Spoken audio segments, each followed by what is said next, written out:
Isso aqui, pessoal, você que está assistindo em casa, isso aqui é tão forte que eu vou te falar o seguinte. Porque isso aqui é como se a historiazinha virasse a história zona agora. A história zona. Né? E contada com séculos antes de acontecer.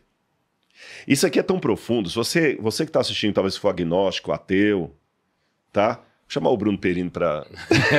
O Bruno ia gostar dessa parte. Perini, isso aqui é para você que gosta de história, viu? Uma mente tão brilhante como Isaac Newton ficou tão impressionado com o que nós vamos mostrar para você aqui agora, que Isaac Newton escreveu um comentário de Daniel e Apocalipse. Isaac Newton foi uma das maiores mentes brilhantes de todos os tempos, superior a Einstein quase. E Isaac Newton escreveu mais de Bíblia do que de ciência. Inclusive sobre Daniel. Isaac Newton ficou impressionado com como é que uma profecia pode se cumprir com tantos detalhes ao pé da letra. Não é coincidência. Não, o QI de Isaac Newton é entre 190 e 200 estimativa. Exatamente. Nossa, mãe do céu. Mano, pensa nisso. Então, ou seja, o que eu tô falando aqui não é coisa... que vergonha, eu gostava do Tiago quando ele era ateu, agora ele falava só de dinheiro. Agora ele tá falando de Bíblia, caiu no conceito. Pelo contrário, eu acho que agora ele ficou mais sábio. Agora eu falo de dinheiro. E com mais sabedoria. Isso. Você fala de dinheiro, mas não só de dinheiro. Exato. É que antes era só dinheiro. Que pobreza. É tão rico que só tem... É tão pobre que só tem dinheiro, coitado. Não, ele é tão rico que ele tem dinheiro e sabedoria para saber como aplicar o dinheiro. Há uma diferença. Sim. Tem gente que é tão pobre que só tem dinheiro. O Lucão tá curioso, rico, Rodrigo. O Lucão tá curioso. Que é essa interpretação do sonho aí? Vamos lá. Também. Aqui Daniel começa, capítulo 2, depois você pode olhar na sua Bíblia, em casa. Daniel respondeu na presença do rei. O mistério que o rei exige, eu estou lendo o verso 27, o mistério que o rei exige, nem sábios nem encantadores podem revelar, mas há um Deus no céu que revela mistérios, pois fez saber ao rei Nabucodonosor o que vai acontecer nos últimos dias. Ou seja, a profecia ia estender por muito tempo. Isso daqui era em que ano? Daniel era em que ano? Daniel 605 a.C. 605 a.C. Aqui, 605 é quando ele foi para a Babilônia. Uhum. Depois, em 587 a.C., Nabucodonosor manda destruir o templo de Jerusalém. Então, esse sonho aqui pode ter sido por volta de 601 a.C., nessa época, assim, depois de 3 anos que Daniel estava ali na Babilônia. Nesse 605, 3 anos, por volta de 602 a.C., 601.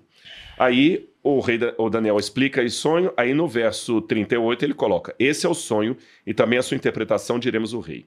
O Senhor, ó rei, que é rei dos reis, a quem o Deus do céu conferiu o reino, o poder e a glória, em cujas mãos foram entregues os filhos dos homens, onde quer que eles habitem, os animais do campo e as aves do céu, para que dominasse sobre todos eles, tu, ó rei, és a cabeça de ouro. Então a cabeça de ouro representava... Aí quando você fala, então é Nabucodonosor? Sim e não. Porque naquela época, eles mesclavam a figura do rei com a figura do reino. Tá certo? É como se eu falasse assim, a Casa Branca anunciou... A Casa Branca foi o presidente. Mas a gente fala a Casa Branca. Ou o presidente. Você fala Hitler ou a Alemanha nazista. Você mistura Napoleão ou a França napoleônica, né? Mussolini ou a Itália fascista. Então você mistura o rei com o reino dele. Então a cabeça é Nabucodonosor. O domínio, entre aspas, mundial, não literalmente mundial, mas a superpotência da época.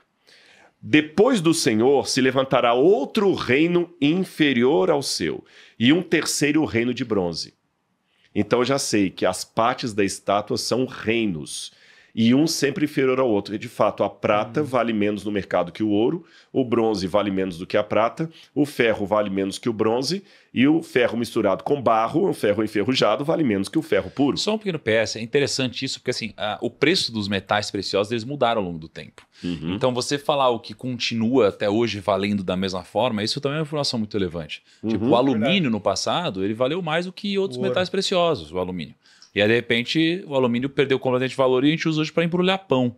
Então, quando você vê a informação há tanto tempo atrás, que hoje continua na mesma hierarquia, isso também é uma prova importante. Então, para resumir, ele fala, então virá um reino depois do seu e depois do seu. Então, agora, para resumir, eu vou falar quais são esses reinos. Esse aqui é a Babilônia. A Babilônia durou de 606 a.C., 612, quando Nabopolassar domina a Assíria, até 538 a.C., quando a Babilônia cai. E a Babilônia cai de uma maneira que ninguém esperava. Quem assume o poder era um reino inferior, a Medo-Pérsia. Você tem 2 reis, Dario e Ciro, que eles se juntam, tio e sobrinho, e sabe como é que eles conquistam a Babilônia? Sem derramamento de sangue. Sim. Eu vou deixar a conquista da Babilônia para contar no capítulo 5. Acabou de chegar. Tá bom? Mas a Medopérsia também caiu por um reino inferior, a Macedônia. Quando um jovem macedônio chamado Alexandre Magno, Alexandre o Grande, conquista a Macedônia, depois a Grécia e vai conquistando o mundo, e ele domina a Medopérsia. Lembra por exemplo, o filme Alexandre que está passando aí? Então é aqui, ó, é a Grécia.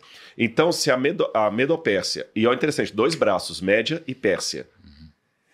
E só um detalhe, nós não vamos falar hoje aqui, porque senão ia ficar até o Natal, mas essa mesma profecia é repetida no capítulo 7 e 8 com mais detalhes que nem estão aqui. Tá bem? Por exemplo, no capítulo 7 vai falar que um reino era maior do que o outro, e a Média era maior do que a Pérsia era maior do que a Média. Aí vem Alexandre o Grande. 331 a.C. é a época de Alexandre o Grande. Então eu tenho 606 a 538, Babilônia, 538 a 331, a Medopérsia, 331 a.C. até 323, Alexandre o Grande. Aí, no capítulo 7, deixa eu só dar esse detalhe aqui, porque didaticamente vai ser importante. Daniel vai falar que esse reino representado pelo quadril de bronze, ele iria ser destruído sem esforço de mãos. Ele mesmo ia quebrar. E depois que ele quebrasse, 4 reinos iam se levantar dele. Quando Alexandre o Grande morre, a gente sabe que Alexandre o Grande morre ou envenenado pelo vinho, quando ele morre na Babilônia, em 323 a.C., ele estava fazendo 33 anos de idade. E quando ele morre, ele não deixa descendente, porque o descendente foi morto, e quem assume o governo no lugar de Alexandre são, de fato, os 4 generais dele, Cassandro, Seleuco, Lisímaco e Ptolomeu. Até o número da divisão do reino, Daniel vai dar no capítulo 7. 323 acaba isso aqui, aí ele fala do reino demonstrado pelas pernas, um reino feroz, Roma. Começa em 323 a.C., cai Alexandre, depois vem os generais dele, aí Roma sai justamente de um desses reinos aí, e ela começa a sua hegemonia mesmo por volta do ano 160, aquela época tal, do Pompeu vai conquistar Jerusalém em 63 a.C., então aqui você tem a Roma. Agora eu quero me deter na última parte da estátua. Olha o que Daniel fala. Então aqui vamos recapitular. Babilônia, Medopérsia, Grécia e Roma. Quando chega na última parte do reino, olha o que Daniel fala no verso 41. Você pode ler para a gente, por favor, 40? 41. 41. Como viste, os pés e os dedos eram em parte de barro e em parte de ferro. Isso quer dizer que esse será um reino dividido, mas ainda assim terá um pouco da força do ferro, embora tenha visto ferro misturado com barro. Pode continuar. Assim como os dedos eram em parte de ferro e em parte de barro, também esse reino será em parte forte e em parte frágil. E como viste, o ferro estava misturado com o barro. Isso significa que se buscarão fazer alianças políticas por meio de casamentos, mas a união decorrente dessas alianças não se firmará, assim como o ferro não se mistura com o barro. Vou parar aí. Então a gente aprendeu que esse último aqui seria a continuação da perna dividida. Tá certo? Tanto é que é ferro misturado com barro. Aqui mudou o metal, aqui mudou o metal, aqui mudou o metal. Aqui não, só misturou com barro. O que aconteceu em 476 depois de Cristo? Roma ocidental foi dominada pelos povos bárbaros. Vieram os vândalos, os érulos, os ostrogodos, os lombardos, os suevos, os francos, os saxões, vários grupos bárbaros que estavam ao redor de Roma, eles descem e em 476 depois de Cristo eles conseguem entrar na capital, matam o imperador de Roma e aí cai Roma ocidental. E eles dividem o Império Romano em várias etnias dos próprios bárbaros ali, tá certo? E aí que vão surgir, por exemplo, os suevos viram Portugal. Os gálios e francos viram a França. Os saxões viram a Inglaterra. Por isso que a língua saxônica, né? Os lombardos, os alemanos viram a Alemanha. Os vândalos, érulos e ostrogodos viram a Itália. E Daniel também falou que esses 3 reinos iam cair para subir uma hegemonia na Itália. E no capítulo 7. E acontece exatamente isso. Os vândalos, érulos e ostrogodos caem e aí surge uma hegemonia, que é a hegemonia papal. E aí você tem esses reinos formando os países da Europa ocidental hoje. Mas o último, você falou que eles teriam, por um lado, a força do ferro, por outro lado, a fraqueza do barro. Você tem realmente uma superpotência, que é a Alemanha, França, o Reino Unido, mas você tem Portugal, que já é mais fraco, a Espanha, que é mais fraca. Tanto é que quem domina hoje a União Europeia é França e Alemanha, economicamente. A Itália já sempre foi mais fraca. Mas tem um detalhe também que o Thiago falou. Eles vão tentar se misturar, mas não vão conseguir. Durante várias épocas houve tentativa de unificar. O Napoleão tentou unificar a Europa, não conseguiu. Carlos Magno tentou unificar a Europa, não conseguiu. Falei Napoleão, né? Adolf Hitler tentou dominar a Europa e unificá-la e não conseguiu. Mas deu mais um detalhe. Diz também que eles iam se unir por intermédio de quê? Casamentos. Casamento. Teve uma época na história da Europa Ocidental que era todo mundo casando com todo mundo. Por exemplo, a Rainha Vitória foi chamada de avó da Europa, porque ela tinha descendentes em todos os lugares do mundo. O sobrinho neto dela, o neto ou sobrinho neto, agora eu não lembro, que era o Wilhelm, da Prússia, da Alemanha, era neto dela. Vamos pegar o Dom Pedro I, por exemplo, do Brasil. O Dom Pedro I era filho de Dom João VI, que era rei de Portugal, casado com Carlota Joaquina, que era princesa da Espanha. E Dom Pedro, por sua vez, era casado com a princesa da Áustria, gente, a Leopoldina, que era da Áustria. Já percebeu quantas uniões de matrimônio teve na Europa? Se você fizer uma história mesmo do surgimento da Europa, a Europa, todo mundo tinha parente em todo lugar, e mesmo assim ela não se unificava. Depois houve a tentativa do mercado comum europeu para unificar a Europa. Não conseguiram. Eu fui mochileiro na Europa antes da União Europeia. E nessa época eu lembro que a gente ia para Portugal, usava o escudo. Ia para a Itália, usava a lira. Ia para a França, usava o franco. Cada país tinha uma moeda. Aí já estava anunciando, nessa época lá, a União Europeia. E eu lembro que eu, na França, conversando com um francês que não queria acreditar na Bíblia, eu falei assim, essa União Europeia, ela não vai vingar. Por quê? Vai, lógico. Tá. Porque a profecia diz que eles vão conseguir uma aliança, mas que não será duradoura. A Europa nunca mais vai se unir. E, de fato, eu já estava prevendo o Brexit, e eu não sou profeta. Tanto é que o Brexit teve, a Inglaterra saiu, a União Europeia hoje ela existe ainda, não sei por quanto tempo vai existir, mas ela não tem aquela força que todo mundo esperava de uma união, e os países continuam independentes. Itália é Itália, Portugal é Portugal, Espanha é Espanha, França é França.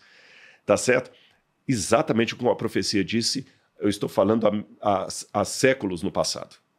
Sim. Agora, antes de passar para o próximo versículo que eu queria que você lesse, Tiago, raciocina comigo, é uma questão de inteligência. E lembra, isso aqui não é coisa de crente retardado, não. Isaac Newton acreditou nisso. Será que Isaac Newton era um babaca? Eu creio que não.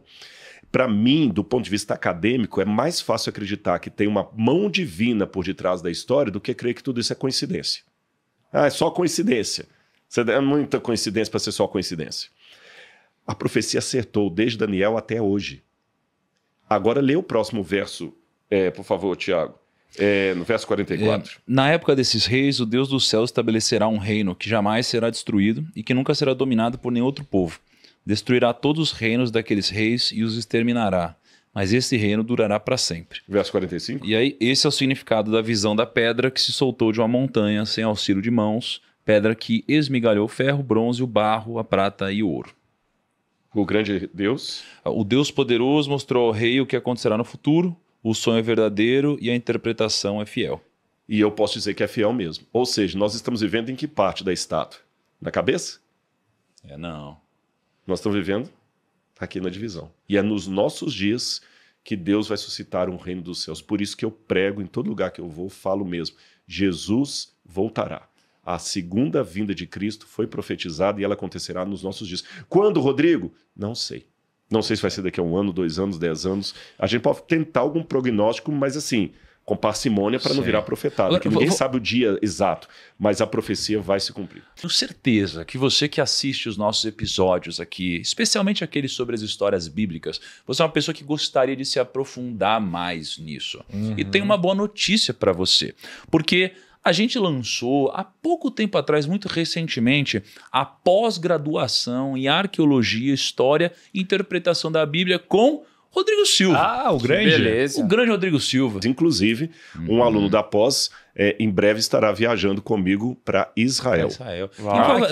Nessa pós... não decidiram ainda, porque tem um critério aí para escolher. Sim, impressionante. E alguns destaques aqui da pós-graduação, antes de a gente entrar no episódio. Primeiro, existe um certificado de excelência, porque é emitido pela UNASP, que é uma instituição com nota máxima do MEC. Vai ter um grupo exclusivo que vai com o Rodrigo Silva interagir no Telegram, e um grupo específico vai para Israel junto com ele. Todos os alunos dessa pós-graduação vão ter acesso ao Bíblia Comentada, que é uma plataforma com mais de 400 vídeos, com aulas e séries exclusivas ali com o Rodrigo Silva e alguns convidados. E você, para poder garantir a sua vaga, é muito simples, né? Vai ter um QR Code na tela, um link na descrição, você aponta o seu celular ou clica ali, vai preencher o seu nome, seu e-mail, mas só faça isso se de fato fizer sentido para você.